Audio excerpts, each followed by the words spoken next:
மதுரையில் பண்பாட்டு சின்னம் என்ற தலைப்பில் முரசொலி நாளேடு தீட்டியுள்ள தலையங்கத்தில் மதுரையில் மாபெரும் பண்பாட்டு சின்னத்தை திறந்து வைத்திருக்கிறார் முதலமைச்சர் மு.க.ஸ்டாலின். தமிழ்நாடு உள்ளளவும் நின்று நிலை பெறக்கூடிய சின்னமாக அது அமைந்துள்ளதாக பெருமிதம் தெரிவித்துள்ளது.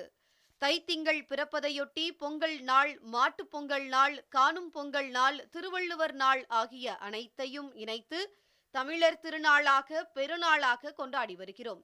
இது ஒன்றுதான் தமிழர்களின் பண்பாட்டு திருநாள் ஆகும். இந்த விழாவுக்குத்தான் கற்பனை கதைகள் இல்லை என்பார் தந்தை பெரியார். இதற்கு இணையான விழா ஏதுமில்லை என்பார் பேரறிஞர் அண்ணா. இப்பொங்கல் காலத்தில்தான் ஏறு தழுவுதல் என்ற விளையாட்டுப் போட்டிகளும் காலம் காலமாக நடத்தப்பட்டு வருகிறது.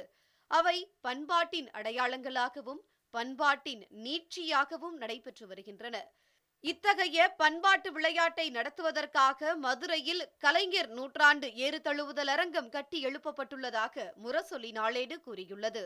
ஏறு தழுவுதல் நடக்க அதை சுற்றிலுமிருந்து பல்லாயிரக்கணக்கானவர்கள் பார்க்க வீர காட்சிகளானது சங்க இலக்கிய காட்சிகளாக நம் கண்முன் அமைந்திருக்கின்றன. சிந்து சமவெளி முத்திரைகளில் திமில் காளைகள் இருக்கின்றன.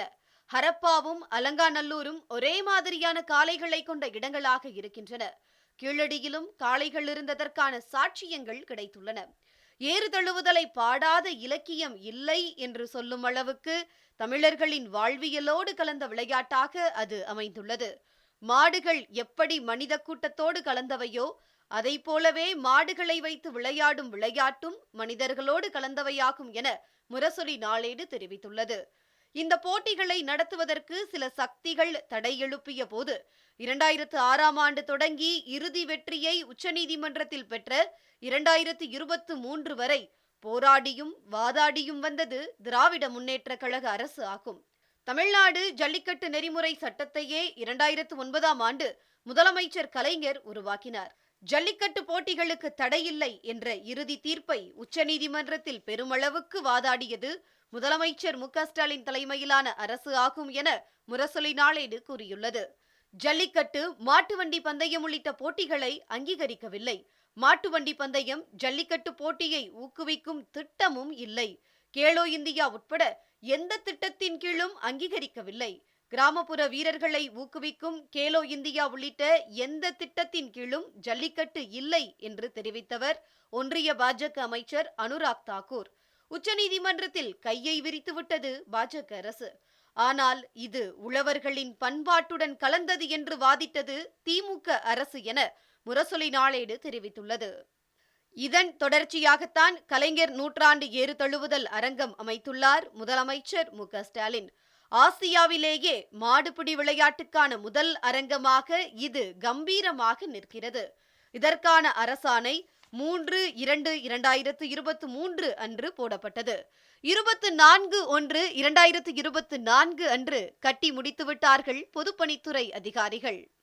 66.80 ஏக்கர் பரப்பளவில் உள்ள இந்த இடத்தில் 16 ஏக்கரில் அரங்க வளாகம் அமைக்கப்பட்டுள்ளது. ஒரே நேரத்தில் 4500 பேர் உள்ளே அமர்ந்து பார்க்கலாம். 62.77 கோடி ரூபாய் மதிப்பீட்டில் கட்டப்பட்டுள்ளது. அனைத்து வசதிகளும் இங்கு உள்ளது. பார்வையாளர் மாடம், பிரமுகர்கள் மாடம், வாடிவாசல், ஓய்வு அறை, காளைகள் காத்திருப்பு கூடம், காளைகள் தயார்நிலை கூடம், அருங்காட்சியகம், நிர்வாக அலுவலகம், ஊடகவியலாளர் கூடம், விற்பனை கூடம், மாடுபிடி வீரர்கள் தங்குமறை, மருத்துவமனை என அனைத்துமே இங்கே உள்ளது. ஒரு பண்பாட்டு விளையாட்டுக்கு என தனியாக இத்தனை வசதிகளுடன் அமைக்கப்பட்டுள்ள அரங்கம் எங்குமே இருக்காது என முரசொலி நாளேடு தெரிவித்துள்ளது. தமிழ் இணைய கல்விக் கழகத்தின் சார்பில் இங்கே அருங்காட்சியகமும் நூலகமும் அமைக்கப்பட்டுள்ளது. காளைகள், ஏறு தழுவுதல் ஆகிய தகவல்களை கொண்டதாக மட்டுமே இந்த அருங்காட்சியகமும் நூலகமும் அமைக்கப்பட்டுள்ளது.